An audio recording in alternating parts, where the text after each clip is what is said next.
laaj nañu ci mesure de baisse yi. Nous sommes en double crise mooy li xew ci Moyen-Orient ak conséquences yi mu am ci àdduna bi yëpp. boobu ak léegi réew yi nga xam ne amuñoon problème bi ñu am sax ñoom ñëpp daanaka yokk nañu seen i njëg soo jëlee zone UEMOA bi pratiquement réew yëpp yokk nañu seen prix carburant ci ñetti weer yi amul bu des mennum Sénégal moo fi defagul augmentation ci carburant bi. li muy firndeel mooy ñun bi ñu egsee suñu principale priorité c'est d'abord une priorité sociale mooy nu ñuy def ba wàññil askan wi coono gi ñuy dund. yàlla xam na ne bu ñu fi fekkoon réew boo xam ne donn nañ ko ci un taux d'endettement de 80% sax kon tey njëg yi mun nañ ko wàññiwaat de moitié. lu ñu mën a def pour bañ a répercuter les conséquences de cette crise sur les populations dañ ko def waaye à l'impossible nul n'étant tenu bu ñu demee ba xam ne mënul nekk it dañ dellu si ci askan wi ne leen lii mënatul nekk faw ñu yokk. laaj nañ ma nag ci train de vie de l'État bi ñu ñëwee ba léegi ci loolu la ñuy liggéey fi mu ne nii je l'avais annoncé pratiquement à part les voyages statutaires nga xam ne mënul ñàkk ministre bu déposé ma bloqué ko ministre yëpp. semaine passée dama toog ma ne SGG parce que man ministre yi laay contrôler mais les DG du ñu egsi ci man ma ne SGG envoyé ma sur les 3 mois les voyages des DG mais j'ai été surpris il y a des DG qui ont passé 33 jours sur les 90 jours à l'étranger 33 jours. yooyu yëpp on va y mettre un terme et c'est pourquoi j'ai demandé à ce que désormais même pour les voyages des DG que ça soit soumis à mon appréciation balaa benn DG di jóge ci réew mi.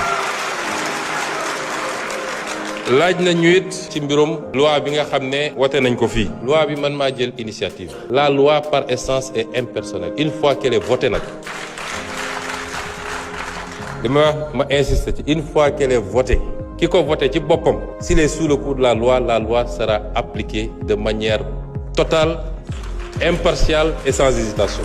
ñi nga xam ne ñoom seen bopp ñoo bañ a voté loi bi pendant des décennies ñi nga xam ne ñoom ñoo koy xeex ñi nga xam ne ñoo taxaw fii sax ne ñoom du ñu voté loi bi tey ñoom ñoo am lu ñu war a wax ci application loi bi. député ministre président doomu jàmbur xaritu jàmbur képp koo xam ne tey tu es sous le coup de cette loi. la loi sera appliquée. ñëpp rafetlu loi ba démb ba fi ma jaar ci suñu mbokku jàngu yi amul kenn koo xam ne rafetluwul loi bi nga xam ne jël nañ ko ci Sénégal.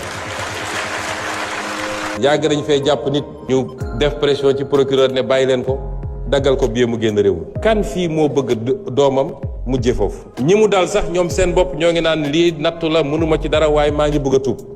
loolu mooy wane ni kenn bëggu ko. waaye di phénomène demoon na ba nga xam ne ci école yi la ñuy taxaw di recruter xale yi.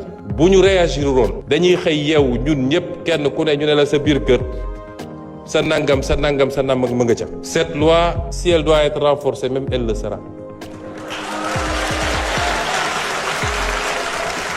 Monsieur le Président, le plan de redressement, on parle de redressement. Pourquoi on redresse? On redresse quoi? Ce qui a été tordu. Tordu par qui?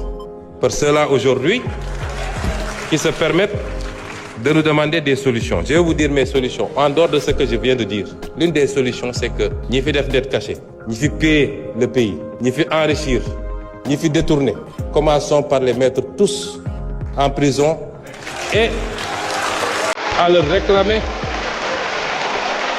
de restituer ce qu'ils ont pris au Sénégal.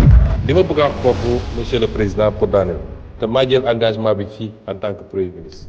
la politique de l'emploi est notre priorité principale. te ci weer yi di ñëw ak at yi di ñëw en tout cas ci mandat bi incha allah dinañu créer des milliers et des milliers d'emplois parce que on est dans un travail de réorientation des priorités du Sénégal par rapport au secteur productif et c'est ces secteurs productifs qui peuvent générer les emplois que nous voulons. Nous allons ensemble créer ces emplois pour les jeunes, pour les femmes, pour tous les Sénégalais.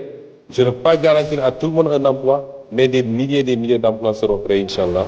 Ñu ngi leen di gërëm di leen sant.